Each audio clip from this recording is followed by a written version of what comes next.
Welcome to another edition of Catholic Audio Media Weekend. We're going to listen to a man who's putting together a project in regards to use coffee drinking in order to help end homelessness. Yes, you heard what I said. Coffee drinking in order to bring an end to homelessness. His name is Tom Barnes, and he is putting together the United Coffee Drinkers of America. He's going to tell us all about it, and you can find more information on this on Facebook. Just look up the United Coffee Drinkers of America or @ Tom FN Barnes, Barnes. That's Tom FN Barnes. F as in Frank, N as in Nancy. So anyway, this is what we're going to be talking about, how he wants to use coffee drinking to not only address homelessness, but especially homelessness among veterans. Very serious issue. He's going to tell us all about it on this, our weekend program. It's not on every weekend, but it's on many weekends. Catholic Audio Media Weekend. So sit back, relax with a cup of coffee, and let's listen to my interview with Tom Barnes here on the Catholic Audio Media Podcast Weekend Edition, or Catholic Audio Media Weekend. Let's switch over now. I always begin with, tell us a little bit about yourself. Oh my God, where do I begin? I'm from Groton, Connecticut. Mm-hmm. I was born on the world's largest nuclear submarine base back in 1972. Oh, okay. I lived on that base till I was 11 years old. Wow. And we moved to Vegas. My parents got divorced when I was 5, and I basically got a stepfather. We moved to Vegas at the age of 11. And so, huge transition. That is. Going from a nuclear submarine base to living in Vegas. Yeah. It was a huge transition. It went from like being really poor to seeing just rich, how rich things are, you know? Right. That's what Vegas is. It's all about money, money, money. Mm-hmm. And be honest, it's a beautiful place. I love it. Yeah. It's one of my favorite places. Oh, yeah, it's gorgeous. It gets hot, but it's a gorgeous place. Yeah. Vegas taught me a lot. Mm-hmm. I got a lot of lessons there in Vegas. Oh, well, we'll talk about those. Well, one of the things that I've experienced in life is homelessness. Mm-hmm. And I was homeless in Vegas at the age of 19. Wow. And when you are homeless, the feeling of despair, the feeling of worthlessness. A lot of people talk about depression, but you don't know what depression is until you are homeless. Really? Like a real deep depression. Currently right now we have the understanding that 17 to 22 veterans a day take their own lives. Wow. And currently we have over 32,000 homeless veterans. And of those who take their own lives, how many of them are homeless? That's a good question. Mm-hmm. But I'm assuming probably most of them. Mm-hmm. Based on my own experience and when I considered taking my own life was when I was homeless. Wow. But that's just an understanding. I can't, I know that if you're going to take your own life, you're just going to do it. Mm-hmm. The reason why I know that is I have 2 siblings that took their own lives. Oh my God. Oh wow. And I grew up with them. I understand the pain. I know what they went through. Were they homeless too? No. Mm-hmm. It's just the childhood, the growing up, having parents that got divorced. Right. I grew up in a strict because both of my parents were brought up in Navy families, and so we were a Navy family. Wow. And so there's structure to having kids. Kids are to be seen and not heard. Mm-hmm. That kind of thing. Right.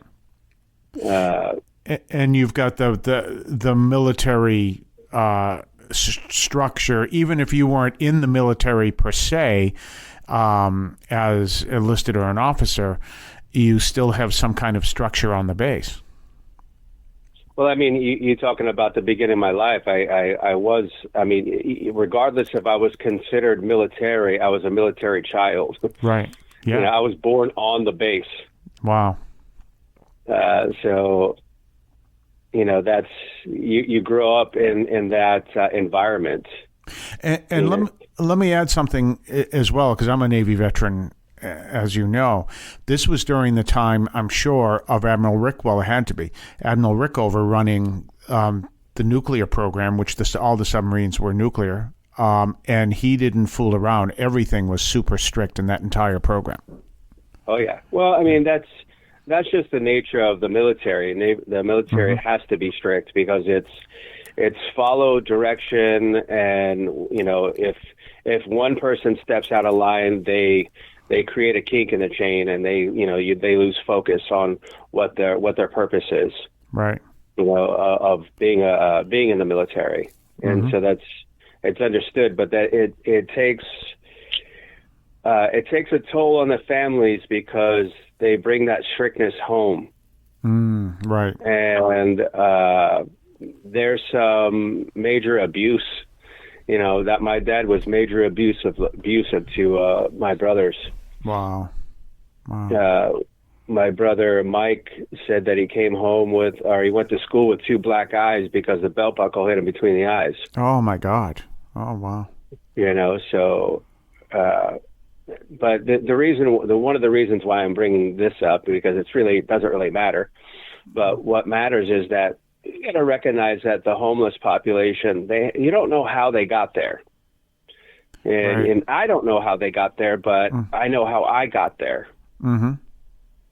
So I do know what the homeless are going through. I do understand it. And how did you get there? How did I get there? I mean, I was in special ed from 1st grade to 10th grade. I dropped out of school in 10th grade because my math teacher told me to in front of all my classmates. Oh, geez. Wow. So I never went back to school again after 10th grade. Yeah. Wow. I was told, well, you got to get a job now if you're not going to go to school. And so I tried to get a job at McDonald's, but I was too afraid to fill out the application because they would think that I was stupid. Oh, gee. Yeah, I mean, it was brutal, but what I've come to understand is that that's all been an education for me. Okay. I heard this once. It said that your education started from your first breath and will end at your last breath. That's your education. You're going to learn every minute. Yeah, that's a good point. Yeah. And so, there's ideas of having a PhD. I walked out of that out of the high school education with a PhD in low self-esteem. Right. Worthless. When you're labeled a special ed kid, then you're sped ed, and so all the kids pick on you. Yeah. And it's horrible. But I mean, the thing of it is, it's that I don't personally think that people are just mean. I think that people just I don't know. I don't know. Go ahead. I think that that we have an opportunity here. One of the reasons why we actually did this podcast, and what I've learned and what I'm doing now is I've created a movement called the Boston Coffee Party. The Boston Coffee Party is to unite coffee drinkers for one purpose. The one purpose is to end homelessness, starting with our veterans. Because you've experienced homelessness, you know the horrors of it, and you want to play a part in bringing an end to it. Well, I mean, it's something I know something about. Yeah. You know what I mean? I didn't go to college, but I do know something about homelessness. Right. And homelessness is the worst. You have a belief of yourself that you're worthless. And if I could go back to the person that I was, if I could go see that kid, me, I would go and give myself a hug immediately if I could. And so I look at these homeless people and I'm like, I just want to give them a hug. Wow. You know, and truthfully, like, how can you do it? How can you actually do it? Mm-hmm. And so I opened up a coffee shop in 2010 to figure out how to use coffee to help people. I didn't really know exactly how the hell I was going to do it, but I was just going to open up. The first thing you got to do is open up a coffee shop. Right. And that was the name of the shop? Boston Brewing. Was it across the street from the TD Bank Garden? No, it was across from Suffolk Law School on Bromfield Street. Oh, okay. All right. Yeah. Yeah. Yeah, for anyone who may remember Boston, that's right up the street from the old Jordan Marsh, which is now Macy's. Right. And actually, no, it's something else, but it's the old Jordan Marsh was right there. Oh, no, I'm thinking Filene's, right up the street from the old Filene's. And the old State House, the South, right there old in South Church. Crossing. Yeah, right there. Okay. Yeah, and that connects to that graveyard where Mother Goose is buried. I forget the name of it. Correct. Yes. And that is also where Sam Adams is buried. Really? I didn't know that. Yeah. Yeah. And John Adams. Yeah. The Franklin family is buried over there. Is it really? As in Ben Franklin? Yeah. Mm-hmm. Oh, wow. But, you know, it was interesting that I got that spot. Mm-hmm. I mean, that coffee shop came open as a coffee shop. Had been there for there had been 5 different coffee shops that never made it. Really? And when I met the people that owned it, they had been closed for 9 months because they couldn't figure it out. They didn't know how to do it. And so I got it from them and I worked it myself. Wow. So that's obviously a lot of work as one person. Well, you know, the work, I worked at a coffee shop for free for 2 months before I actually decided to open up a coffee shop. Wow. Because I needed to know what was I going to have to do? Mm-hmm. What was my daily life going to have to be like? Yeah. And the first thing I learned was I was going to have to get up at 3:30 in the morning to actually do it. I was just about to ask you, that must mean for a coffee shop you have to get up early. Yeah. Yeah. And then I worked at Starbucks out in Framingham. Uh-huh. And I got a job at the second to worst Starbucks out of 93 stores. Oh, really? Don't tell me where it is. It wasn't that I chose that, but it just happened to be. That's what it was. Isn't that something? Well, that's probably a more of a learning experience than if you were at the number one Starbucks. Well, you know, here's what happened. Mm-hmm. I know this is a podcast, and it's like this is hard for me to do because it's like I know I'm being interviewed, so it's like I'm trying to say the right things. And oh, don't worry, we're really, the way I always run this is have a casual conversation. So I know, don't worry. Yeah. So I keep thinking about things I want to say, and it's like, is that too much, or you know what I mean? Mm-hmm. But there's something I want to say about how I got to where I am. Mm-hmm. And I was in California, and I just signed the papers for a divorce. Mm. And I was standing in line at Starbucks with nothing to I mean, just one of the deepest, darkest places I've ever been in my life. Mm-hmm. And wondering what I was going to do with myself. It was 2010. The economy crashed. There was I'd been self-employed up to this time, and I had no money. I didn't know what I was going to do. Mm-hmm. And I had seen this movie, The Secret. Mm. And The Secret said, and I watched it several times. And The Secret said that if you want to do something, you basically got to ask for it. Mm-hmm. And it's the ask and you shall receive kind of thing.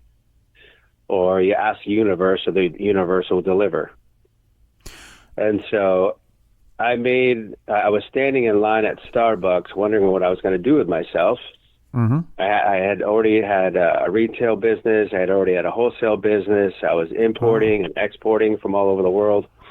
And at this point, I just didn't know what I wanted to do. But I knew that helping people was something I wanted to do. Mm-hmm. And so I'm standing in line where, I mean, if you remember 2010, everybody was losing their houses to foreclosure. Oh yeah, it was a mess. I mean, national small businesses were going out of business. Right. Nobody was opening a business. As I remember, also, our stock market during that time, somewhere after 2008, around that time, went down to 600. Yeah. Yeah. Exactly. It was a mess. And I was standing in line, and my dog was outside for the first time off leash. I had trained him to be off leash. This was his first time. And I'm looking at him out the window, and I'm watching the line, and I'm like, what? I'm like, what's taking the line so long? And it hit me right then and there that coffee was recession proof. Oh. And so it hit me, and I said, that's what I want to do. Wow. I want to open up a small Starbucks that helps people. Yeah. And as The Secret said, just keep putting it out into the universe, keep telling people. Mm-hmm. So I ended up telling my father-in-law at the time, and he's like, well, I know somebody who's got a coffee shop. You want me to see if you can work there for free? And I was like, yeah. Mm-hmm. So I met up with the guy who owned it, Sam, and Sam said, okay, when do you want to start? And I was like, how about tomorrow morning? He's like, okay, I'll see you at 5 a.m. And I was like, what? Yeah. He's like, yeah, you got to get up at 3:30 in the morning. You want to open up a coffee shop. Yeah. So I ended up working with Sam for 2 months, and I got the gist of it. I knew what it was going to take for me to do it. But then I needed to know, like, why do people go to Starbucks? Why is Starbucks like the number one coffee company in the world? Why do they have more coffee shops all over the world than any other place?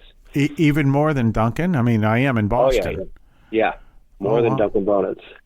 Wow. By far. Wow.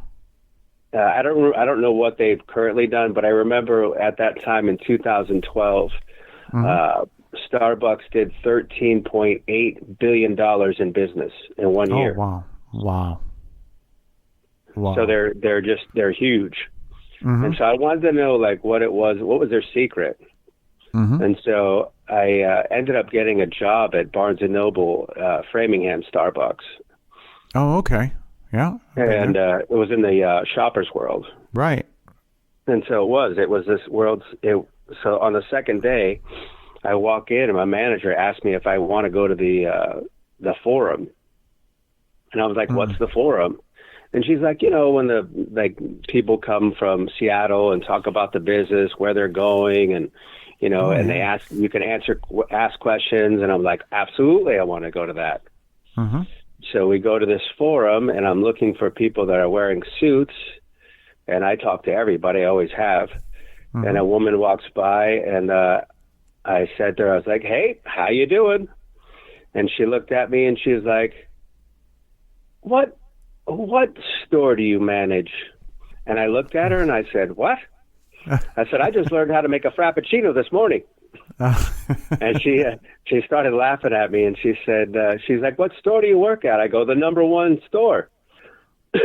she's like, "Oh, I know that store." It was the second to worst store out of 93 stores. She was the regional manager. Oh, wow. Wow. And 2 months later,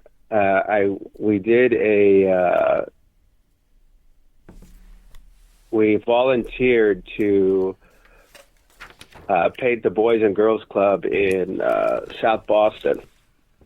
And in 2 months of me joining their team, we took that store to number 1. Really? In ratings of customer satisfaction. Wow. And so it was at that point that I knew that I could actually do it. Yeah. Yeah. You know, I could make it at a successful coffee shop. Right. So, well, it sounds like when you say that one of the keys is customer service. Oh, it's 100% customer service. Like, Is what are really? you selling? What are you selling? Coffee. So I started looking for a coffee shop, and part of the secret says you got to use your intuition. Your intuition is your ability to listen to potentially God, or the universe. And so I found this one space, and it was about the price that I wanted to pay, but it didn't feel right. And then I found this spot on Bromfield Street. It was 97 square feet. And the people just wanted to get out of it. Yeah. And I asked them what the place was across the street with a large garage door. And they were like, "That's Suffolk University." And I was like, "What?" And she's like, "Yeah." And they were like, "There's 1,500 students that go there." And I was like, "Oh, perfect. Yeah. I need that. That's a good spot." Right. So my intuition told me about that spot, and it was like, yes, this is the spot for me. I felt it. I loved it. And, the whole time with the intuition or the secret was like saying, put it out there. What do you want to do? And I wanted to open up a small Starbucks to help people. 2 weeks after I signed the paper to take this location over, the Borders bookstore went out of business around the corner, which had a Seattle's Best inside.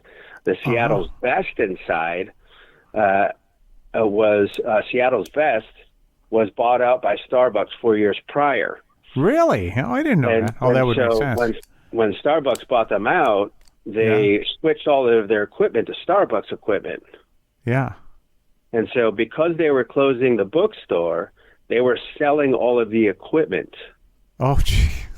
It was so close to that store that I couldn't even rent a vehicle to drive it because it was too close.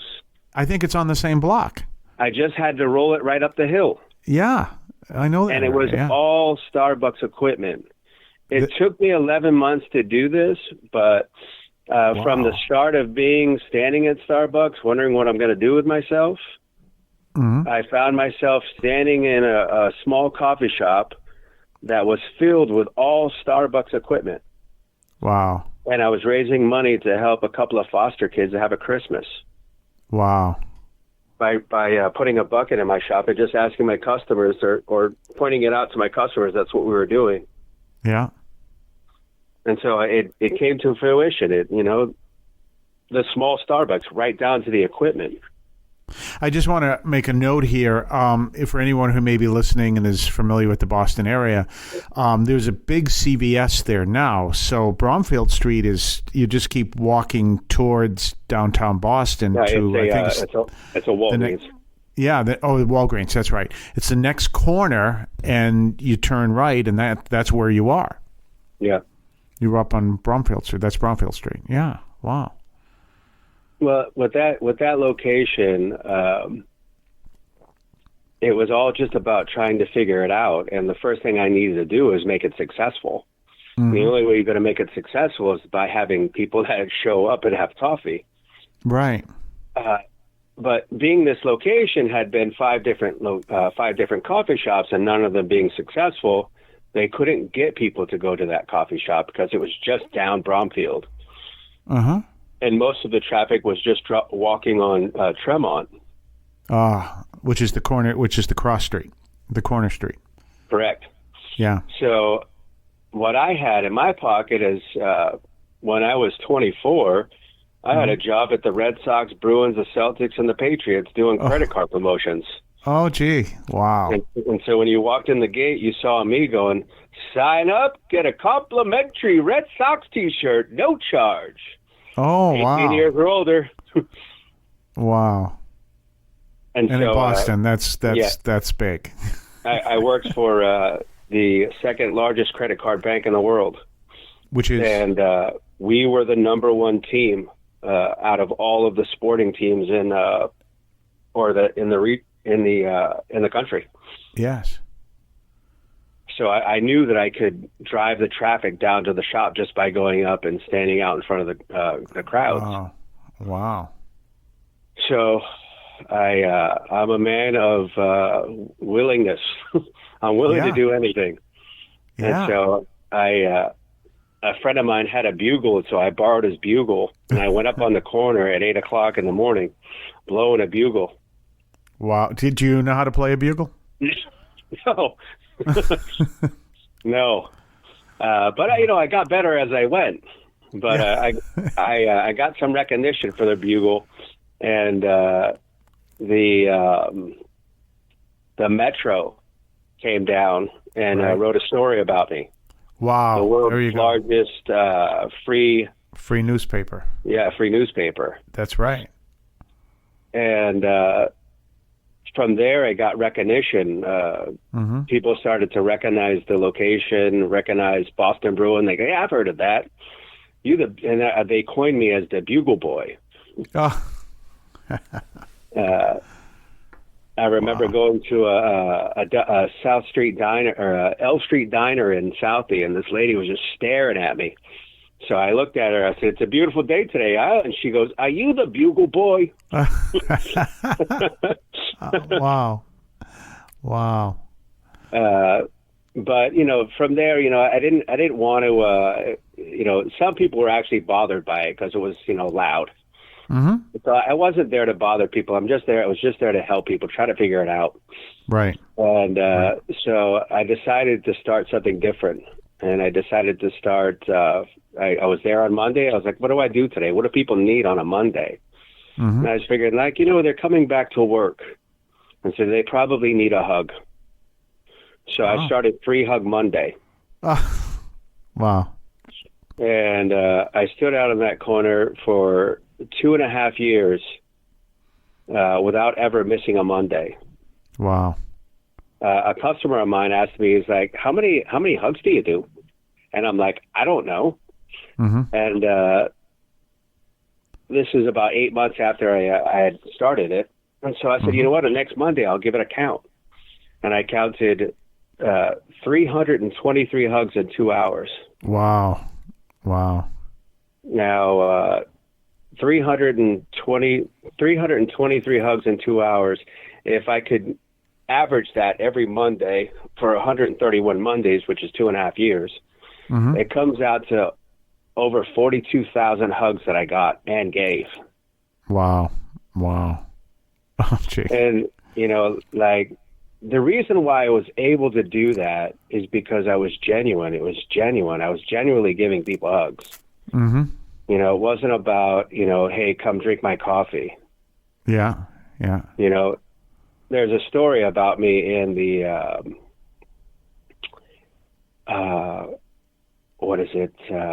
Yelp. Oh, there was this girl who would cross the street to get away from me. Oh, gosh. She hated the fact that I was there. Yeah. And then one day she was coming up out of the Orange Line, Park Street, and she just needed a hug. Oh, wow. And that day she didn't cross the street.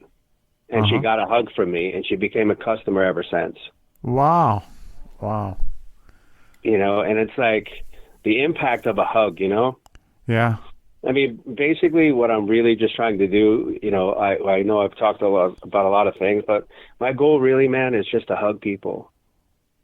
The veteran, the homeless people, they need a hug. Yeah. Yeah. That's I know a good they point. do. I know for a fact. Because you were there.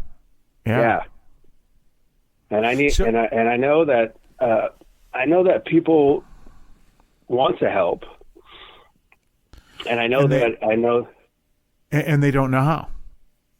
Right. I mean, there's a lot of judgment put on the homeless because there's just been a narrative that's been put out there about them for their reason. And the reason... sorry, I don't mean to interrupt, but, you hear it all the time. But go ahead, what you were saying.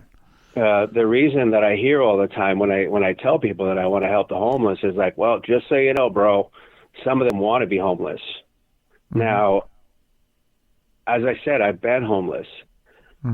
I don't know where these people have met the homeless that have said that, but I personally have never met a homeless person that's ever said that. Never. Not once. And if I'm not saying that it's not possible, but if there is somebody out there that says I want to be homeless, then we definitely have to really consider mental illness at that point. Oh, that's a good point. Yeah, absolutely. That some of them want to be homeless is out the door. I just want to add something that from an experience I had, which may help people understand this even more. Because just what you're saying, they say people want to be homeless. I was doing prison ministry, and it was 2 degrees outside, and no one wants to be in prison, period. But one of the prisoners, which usually this doesn't happen, but this happened to happen, and he complained that all they were getting is bologna sandwiches. And I'm going, I didn't say anything to him, but I'm thinking, you're in a better place right now than the homeless who are out at 2 degrees below zero. So you're right. If for someone to say they want to be homeless, that means they want to stand outside at 2 degrees below zero. Or it was above zero, sorry, but that's still cold. Well, I've met some doctors and some nurses that tell me that there's homeless people check into the emergency when it's too cold. That's true. They pull into the emergency and they know that if they tell the people there that they're going to commit suicide, they can't release them. Right. So they have a warm bed for the night. Wow.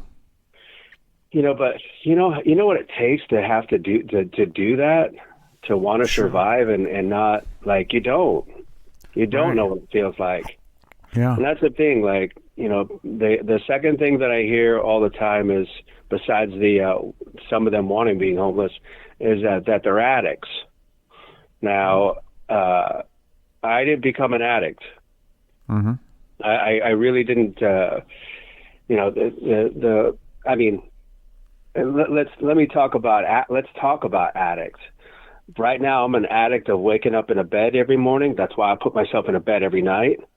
I'm an addict of taking a hot shower every morning. I can't leave the house without taking a hot shower. I drink a cup of coffee every morning. That's my routine. I got to have that routine. I don't feel right unless I have that routine.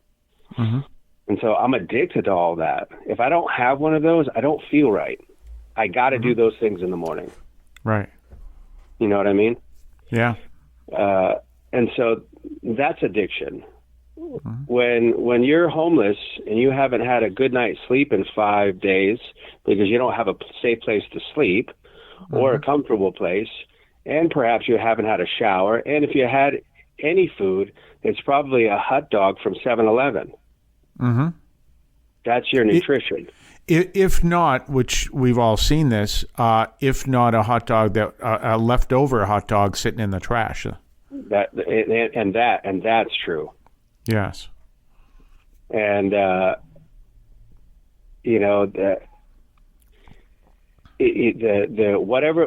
it is that they're doing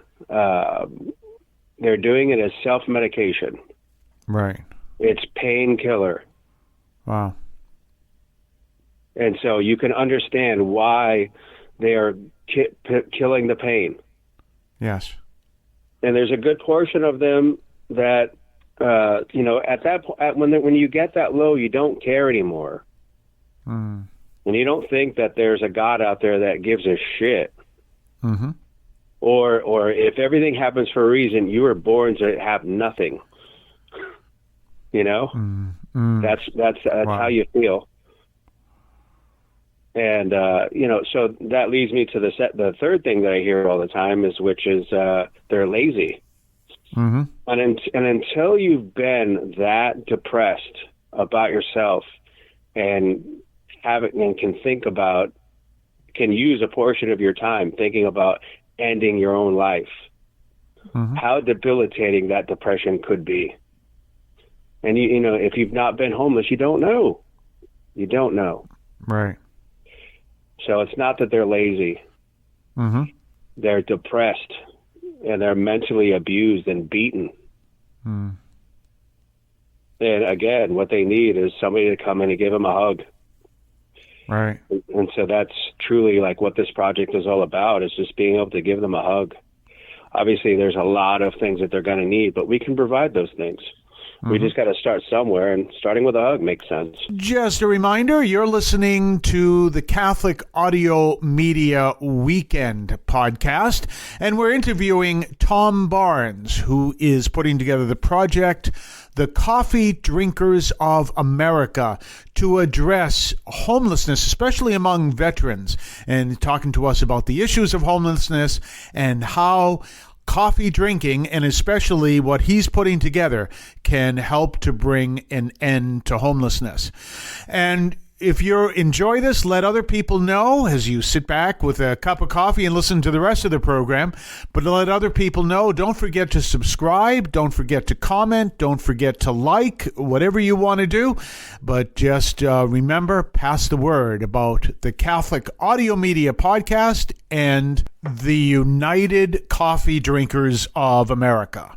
Let's return to our interview now. Wow.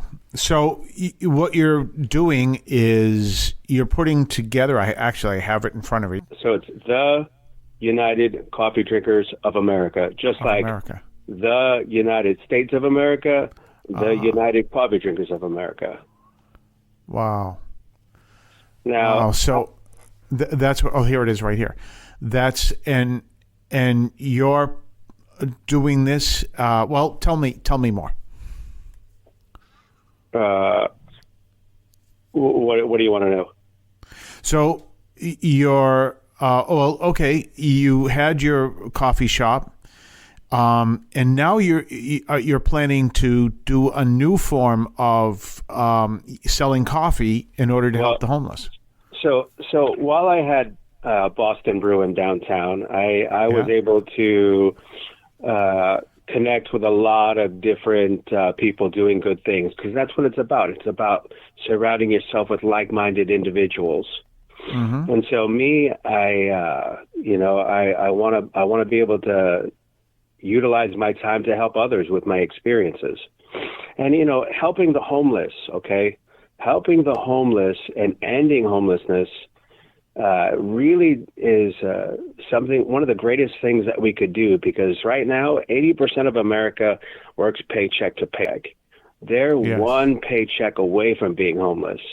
That's right. If there was no such thing as homelessness in this country, they wouldn't have to be in fear. I don't know how to do that. I don't know how to fix that all, but I do know that the people that are homeless right now are capable of connecting us all, bring us all together. Mm-hmm. And that's the thing, because everybody that I know, everybody I talk to about ending homelessness, starting with our veterans, nobody disagrees with that. Everybody says, yes, that's a good idea. We should end homelessness, starting with our veterans. And so this is the greatest. This is like as bad as this thing, as bad as having homeless veterans is. Mm-hmm. It could very well turn into be one of the best things that's ever happened to America, because we could come together right now and fix it. Mm-hmm.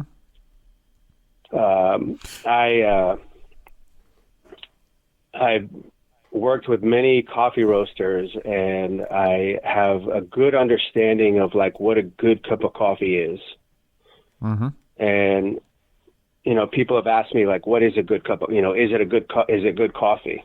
Well, the thing that you have to wonder about a good cup of coffee is, the first thing is, were your farmers being treated fairly?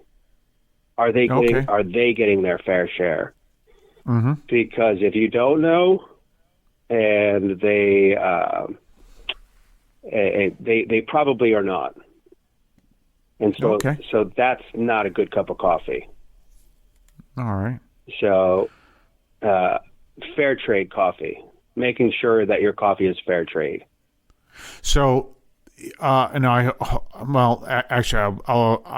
was going to say something in the lines of, it's not necessarily a brand of coffee you may recognize right away, or do they all use fair trade coffee? No, they have to be certified fair trade coffee.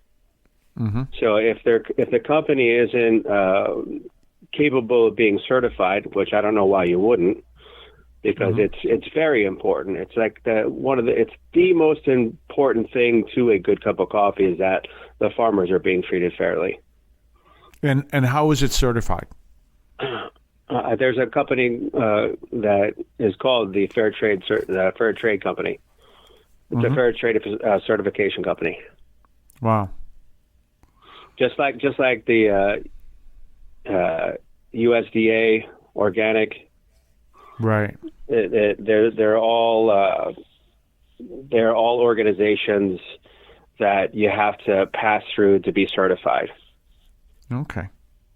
And so they make sure that what you're actually selling, that nobody's being abused. Like, people are being treated fairly. People get paid to their standard of wages. Mm-hmm. And that's honestly, it's a no-brainer. Mm-hmm. Two, there's going to have to be somebody that roasts it. Now, we are working with Equal Exchange. Equal Exchange is the oldest and the largest co-op organic fair trade coffee roaster. Really? Where are they located? They are in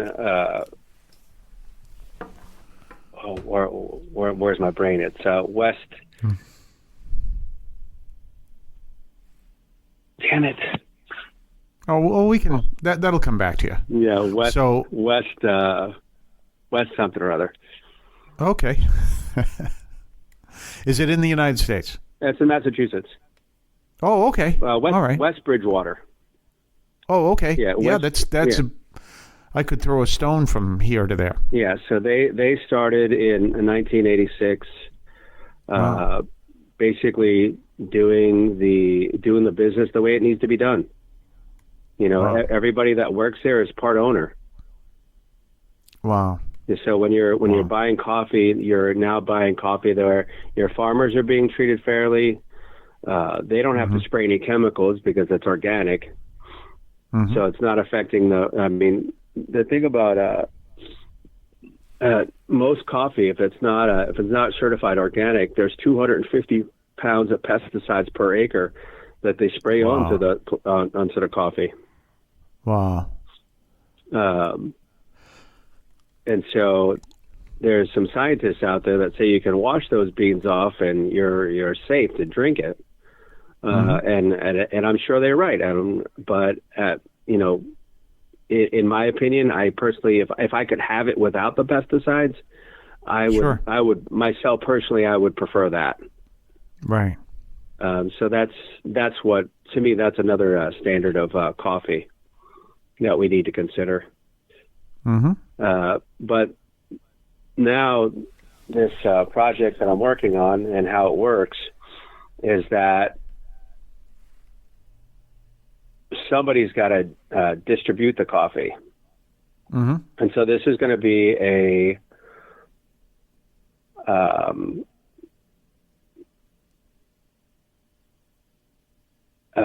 we're going to create a distribution center that gives veterans jobs. Good. So the coffee drinker will actually by ordering this coffee, they'll be giving the veteran the job of shipping the coffee. I figured it out that it's about, it's 30 to 40,000 coffee drinkers ordering coffee could give 22 veterans a job shipping coffee. Wow.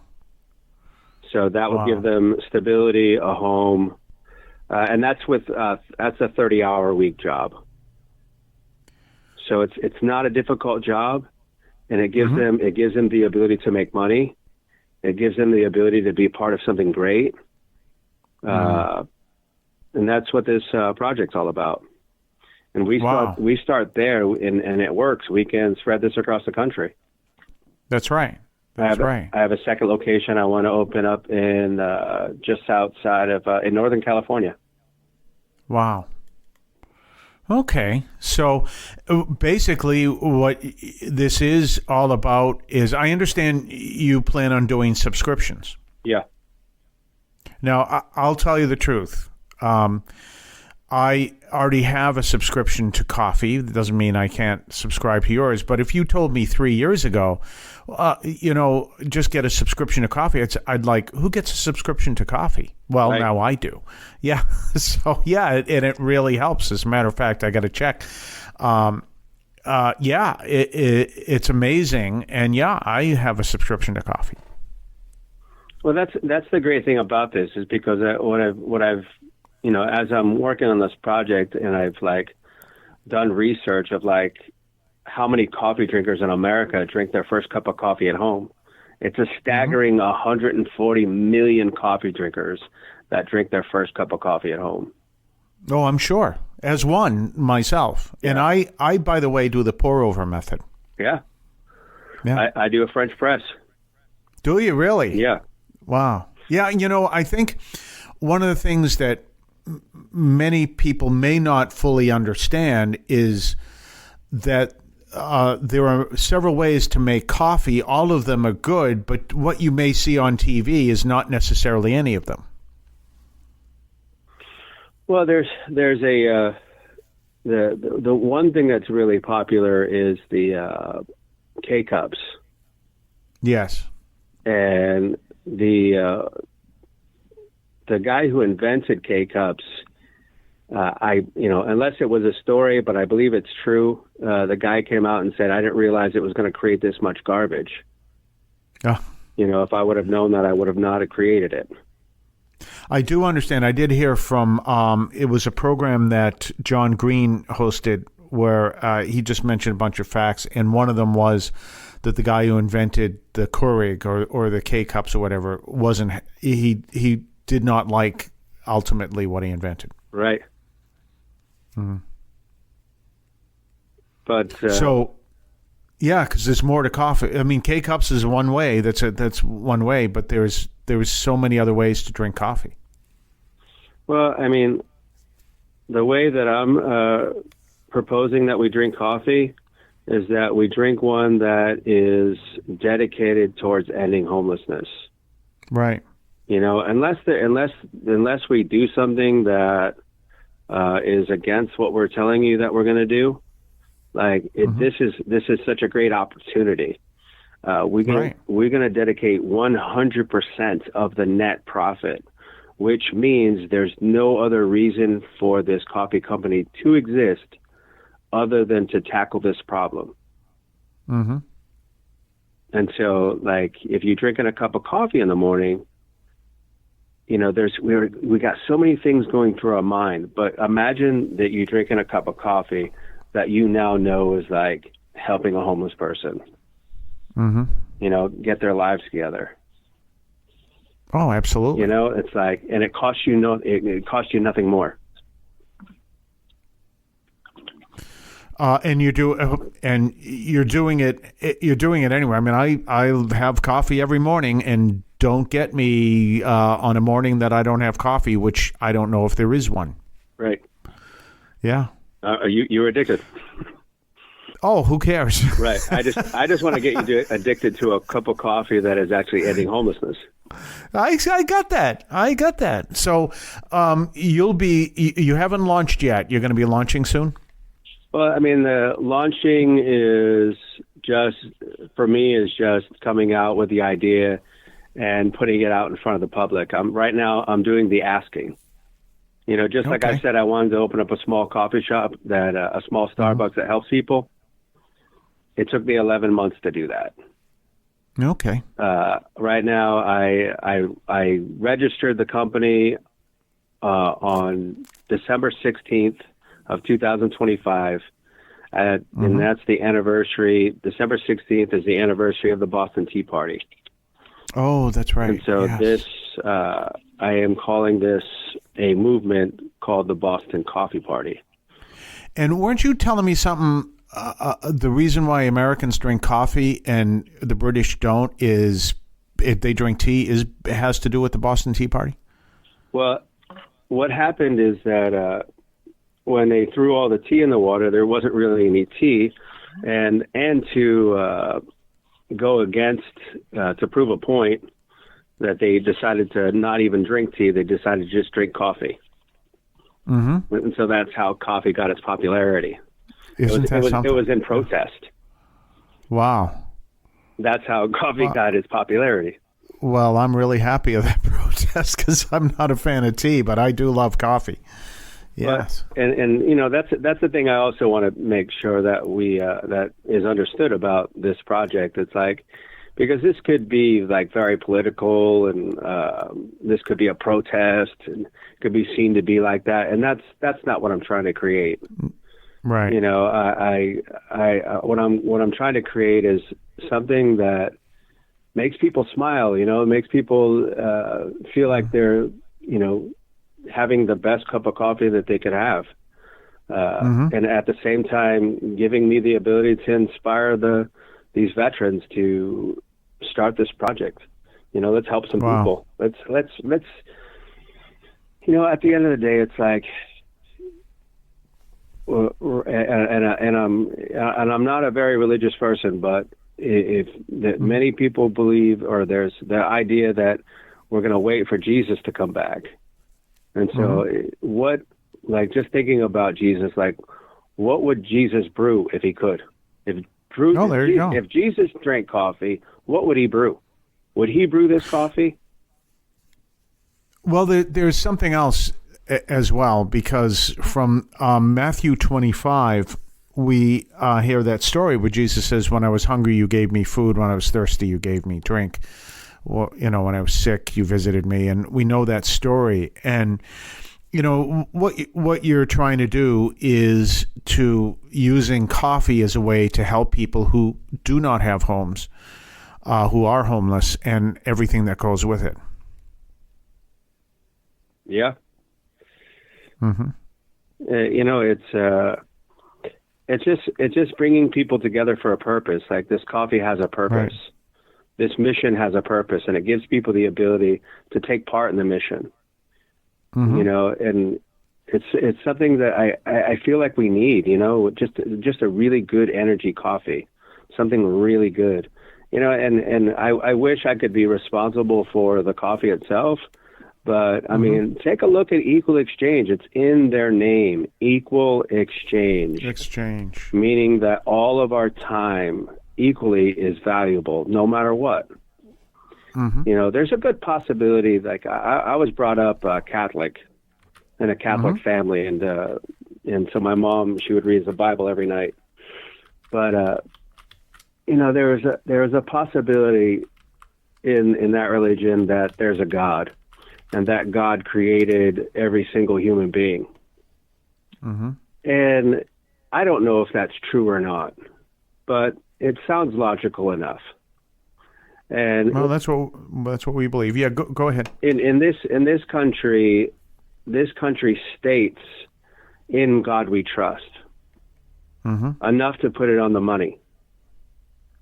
And so, I would have to say, when we are making decisions in this country, God would have to be a factor.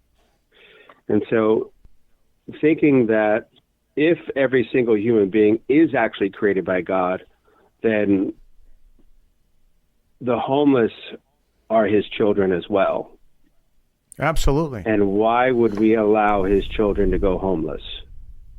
Because when you think about all the resources, God created all the resources as well. Mm-hmm. And he didn't just create the resources just for some of us. He created for all of us to share and live in heaven, essentially. The bishops of Brazil have put out, every Lent, they put out a program for helping people who are poor, because that's a main mission of the church. And this year, their program, I saw a poster for it the other day, is a homeless man on a bench, and exactly what I quoted to you when I was,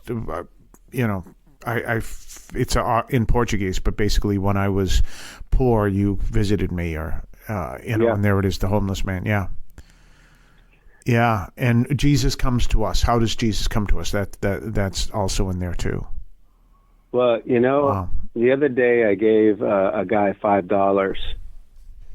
And I wondered at that time, I looked at this guy in the eyes, and I was like, I wonder if God's looking at me through his eyes. What if just imagine if that was Jesus and he was giving me the opportunity to give him $5.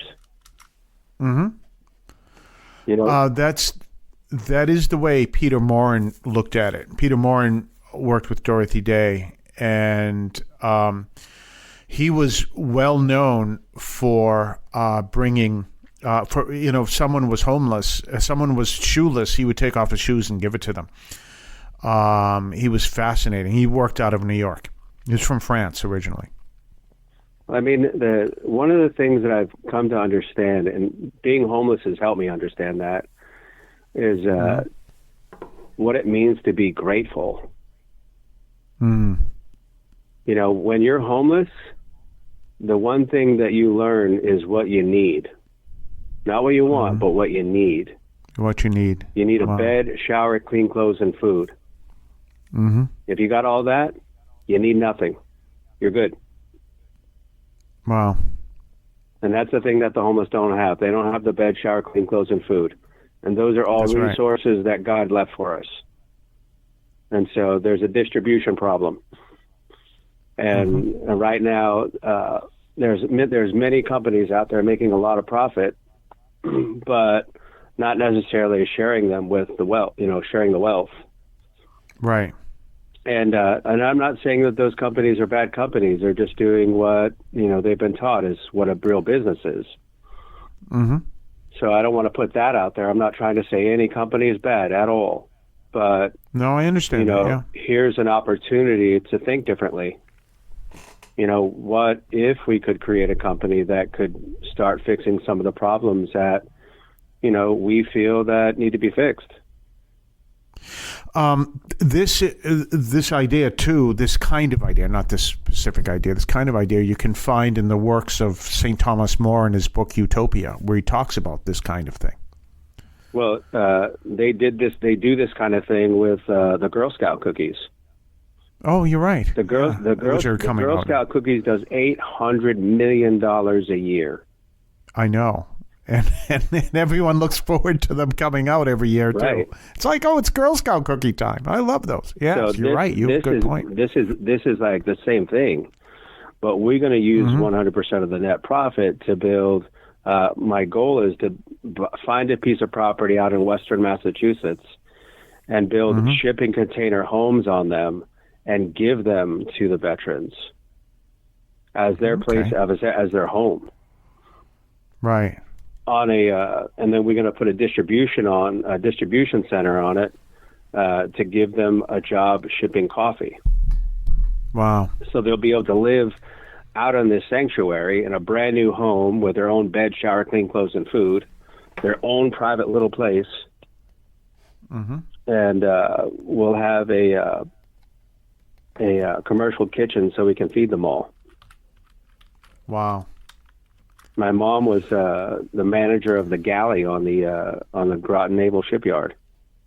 Was she really? Yeah, she served 900 people a day, breakfast, lunch, and dinner. Oh my God! Wow. I used to go to work with her sometimes. Oh, that's great. You could do that back in the 70s. Yeah, you could. Well, we're right about hitting our hour mark. So this has been fascinating. How can people reach you if they want to reach you? On Facebook, the United Coffee Drinkers of America on Facebook. Okay. And it's the United Coffee Drinkers of America. But I mean, if you Google search it, I own the URL for the website.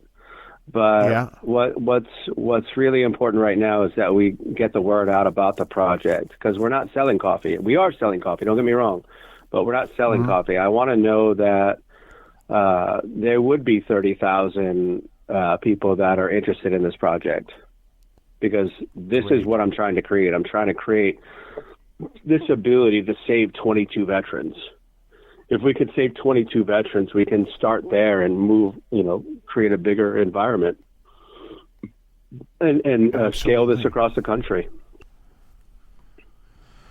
Well, this sounds like a great experience. It's been a great program. I really appreciate it. And we got to touch base a few times on the podcast, talk about how things are going. Yeah. Another thing I want to say is that this just being able to do this first podcast, it's made me at least a little more comfortable about doing it. Good. So I really appreciate that, and I really because part of life is a lot of people say living your dream. Mm-hmm. And sometimes people have a hard time believing that it's possible. And yet, go ahead. The one thing I want to let people know is that it is possible. You talking to a kid right now that was in special ed from 1st grade to 10th grade, dropped out of school and ended up homeless. But from there, I've been to 21 different countries. I've been to every major city in the United States between 3 and 5 times. I lived in California for 3 years. I lived in Vegas for 7 years. I've been in Boston for 27 years. Wow. And, I had a retail shop down in the Cape where I was making $285,000 in 8 months. Wow. From there, I created a wholesale company. My partner and I, we created a wholesale company where I ended up doing $1.3 million in 8 months, selling beaded jewelry all over the country. Wow. So that's how So you definitely have the experience. Yeah. And so while I had the coffee shop, I had a professor from Harvard Business call me and ask me to be a guest speaker. Oh, that's right. You were telling me this. Yes. Yeah. And so, and I'll be honest with you, when I was standing on stage all by myself in front of 200 people at Harvard Business, that little kid that was told to drop out of school said, "How do you like them apples?" Yeah, absolutely. The previous CEO of Time Warner AOL was sitting in the audience, and here I am. How you doing? That's outstanding. But if anything, if I can do anything, really, I believe my purpose is to inspire people, and that's what I hope to do. Well, this has been great, and I really appreciated this. And I'm going and tell people to look up the United Coffee Drinkers of America. It's right there on Facebook. I'm looking at it right now. And as you say, the roadmap to ending homelessness is coming together day by day. And it also requires us to come together. Absolutely. For a damn good cup of coffee. Well, we got to talk some more afterwards, we'll connect again, get an update, and maybe do another, most likely do another podcast. That sounds fantastic. Excellent. Well, thank you so much for the conversation and the inspiration. I can't wait to talk again. We're going to talk more with Tom Barnes in the future. We're going to see how his project is going, where he wants to build a way of, especially for veteran homeless, to help them to get off the street. You know, it reminded me, I was thinking of this. If you know anything about Homeboy Industries out in Los Angeles, one of the things that they teach is nothing stops a bullet like a job. And of course, Father Greg Boyle out there, a Jesuit priest, helped to put together a bakery that helps gang members get off the street and rehabilitates gang members. Seems something very similar. As a matter of fact, those two teams should get together. Father Greg Boyle out in the West Coast and Tom Barnes out in the East Coast, because nothing goes better than cookies than coffee. At least that's where I come from. I know people are going to say milk. Well, okay, but in any case. So, and we have done, using Homeboy Industries cookies, when I was working in a parish, Homeboy Industries cookies for using as coffee and donuts, but we have coffee and cookies. So that's worked out pretty well. We're going to be back on Monday. Monday is the feast of Saints Timothy and Titus. And so our first reading actually is going to be coming from Paul's second letter to Timothy, or his letter to Titus. We'll figure that out before Monday. And then on Tuesday, we're going to go back to Samuel, but we're going to be in 2 Samuel, well into the reign of King David. So that's coming up next week. In the meantime, have yourself a blessed weekend. Go to church on Sunday, and we will see you next week. Every effort is made to ensure that the Catholic teaching on this program is as accurate as possible. Opinions expressed are those of the participants and do not necessarily reflect those of the Archdiocese of Boston or any other institution.